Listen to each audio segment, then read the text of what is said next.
Pelakon Aprena Menrose mencuri perhatian apabila memuat naik foto tanpa kehadiran suaminya, Muhammad Afiq Hazman ketika menyambut Aidilfitri, sekaligus mengundang pelbagai spekulasi mengenai status rumah tangganya.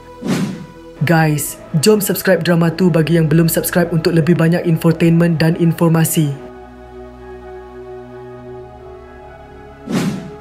Menerusi hantaran terbaru di Instagram, Aprena turut meluahkan perasaannya apabila terpaksa menyambut Aidilfitri bersendirian. Rasa janggal menyambut Aidilfitri seorang diri, tapi saya akan biasa nanti.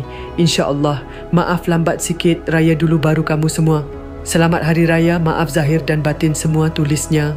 Perkongsian Aprena itu turut mengundang pelbagai persoalan dalam kalangan pengikutnya. Apabila ada yang bertanya, adakah mereka sudah bercerai?